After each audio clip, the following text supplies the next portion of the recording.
Orang tua Yuyun mendesak hakim menghukum mati atau penjara seumur hidup kepada para pelaku kejahatan terhadap anaknya. Namun pakar hukum menyatakan hukuman bagi pelaku kejahatan di bawah umur harus mengedepankan pemberian kesempatan bagi mereka untuk berubah menjadi orang baik ke depannya.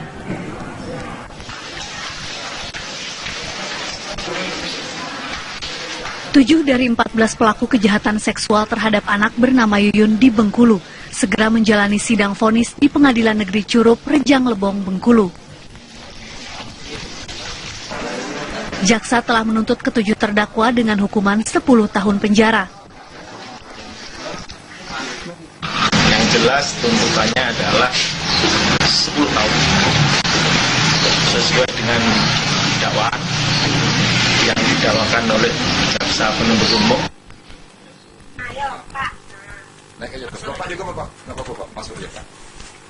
Orang tua korban keberatan.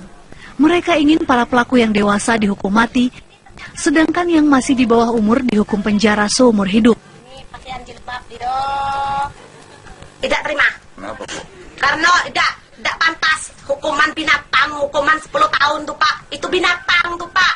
Bukan manusia lagi Pak. Dia bikin anakku tuh Pak. Kalau ada manusianya, kalau 1-2 ya di dalam dunia inilah sering aku dengar perkosaan. Inilah 12 orang, nyampai 14. Duanya beron, katanya. Namun pakar psikologi forensik Reza Indragiri menyatakan penerapan hukuman bagi anak di bawah umur berbeda dengan pelaku kejahatan dewasa. Apapun sekali lagi perbuatan ini sedemikian keji dan kita bencinya setengah mati, bahkan ada banyak masyarakat yang ingin dijatuhkan hukuman maksimal berupa hukuman mati. Tapi kita tidak bisa kemudian melepas diri dari penegakan hukum sesuai dengan undang-undang. Spirit dari undang-undang sistem peradilan anak itu adalah meyakini anak-anak sesungguhnya adalah individu manusia yang masih bisa dibina, yang masih bisa diedukasi, yang masih bisa direhabilitasi untuk menjadi manusia atau insan yang lebih baik lagi. Jadi penghukuman bukanlah merupakan sebuah wacana yang paling dikedepankan ketika kita berhadapan dengan ABH, anak-anak yang berhadapan dengan hukum. Tapi keyakinan bahwa anak ini kalau dimasukkan ke dalam sebuah lingkungan sosial yang baru, yang lebih konstruktif, yang lebih peduli, yang lebih aman dan suportif, maka anak kelak bisa tumbuh menjadi insan yang lebih bermanfaat lagi. Aku tidak terima Pak.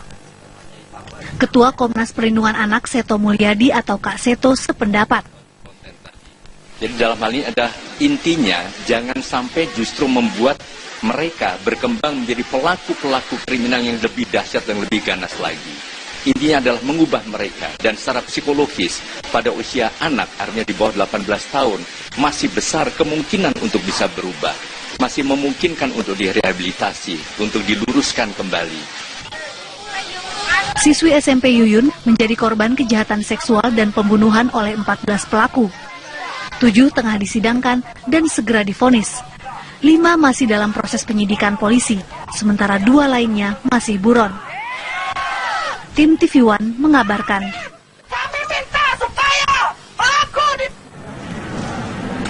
Ya, Presiden meminta sejumlah menteri terkait untuk memprioritaskan penanganan hukum yang tegas dalam kasus kejahatan seksual terhadap anak. Salah satu wacana yang muncul adalah hukuman kebiri bagi pelaku kejahatan seksual terhadap anak. Berikut pernyataan Sekretaris Kabinet Pramono Anung. Instruksikan kepada Menko PMK, Menteri Sosial, Menteri Perempuan dan Anak, serta Menkumham untuk segera memprioritaskan penanganan masalah kejahatan seksual.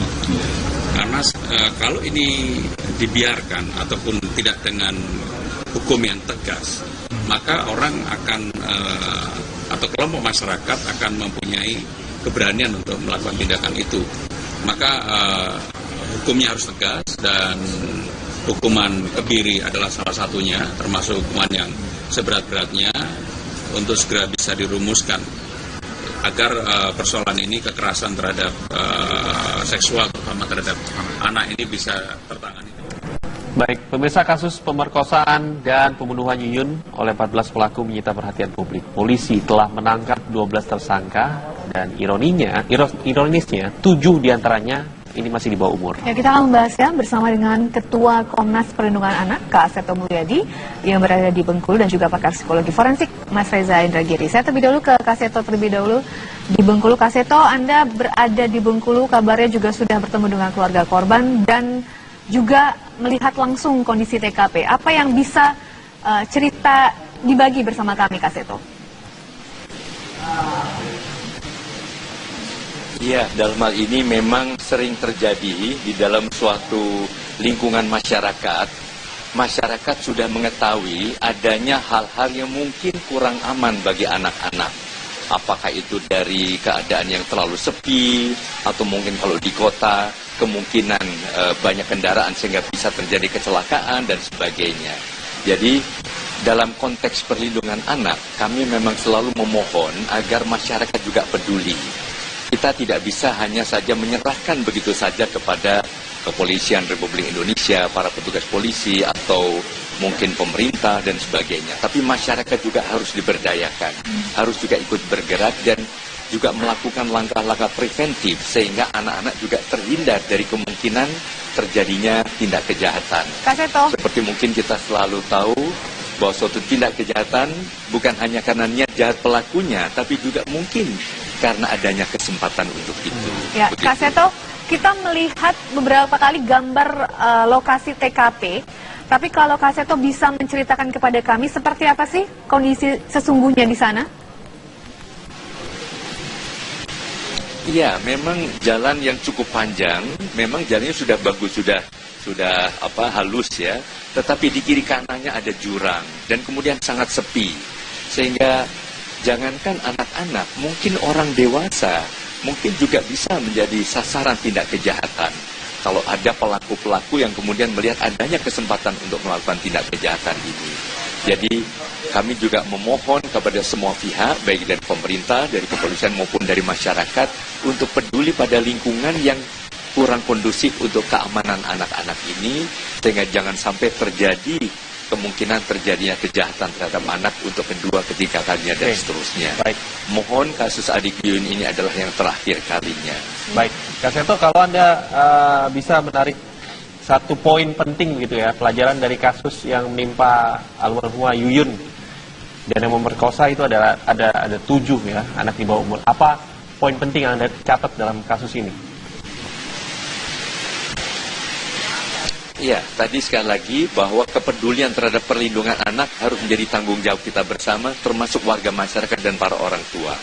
Dan kemudian kedua, para anak-anak khususnya yang menjelang remaja, itu juga mohon ada penyaluran kegiatan-kegiatan yang konstruktif, sehingga energi mereka yang berlebihan dalam bentuk agresivitas ataupun kreativitas itu mengarah ke hal-hal yang positif.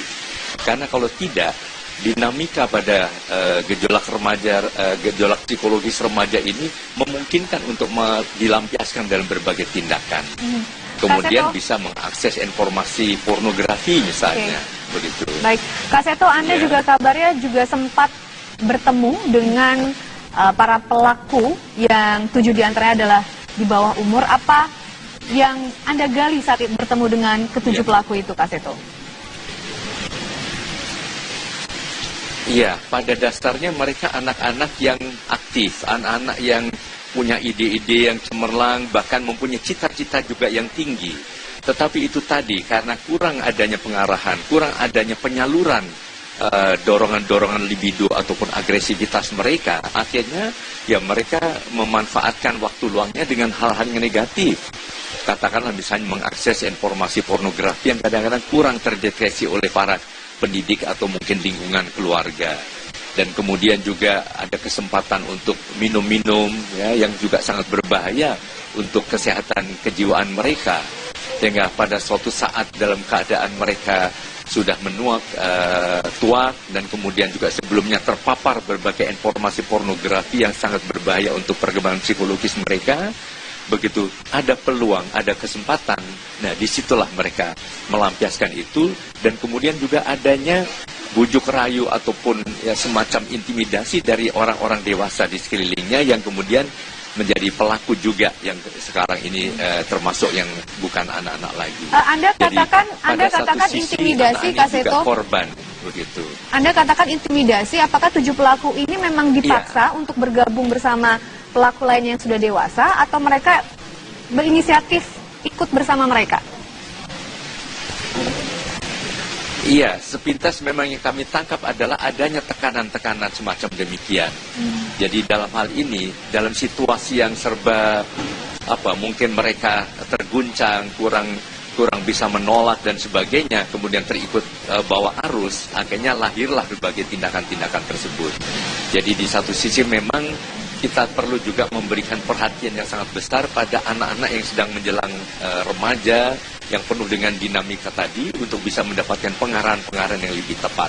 Aktivitas-aktivitas yang lebih terarah dan mungkin juga terkontrol oleh lingkungan. Di sini mungkin sekali tadi bahwa melindungi anak dan mendidik anak perlu orang sekampung, perlu keterlibatan semua warga masyarakat yang di masyarakat kita sudah terkenal sebagai masyarakat yang gotong royong, yang saling bekerja sama. Nah, mungkin itu yang perlu diberdayakan pada masyarakat kita, sehingga berbagai tindak kejahatan ataupun kemungkinan anak-anak melakukan suatu tindakan menyimpang itu juga bisa dicegah secara lebih awal. Oke, baik, kita ke Mas Reza Indragiri. Catatan Anda untuk kasus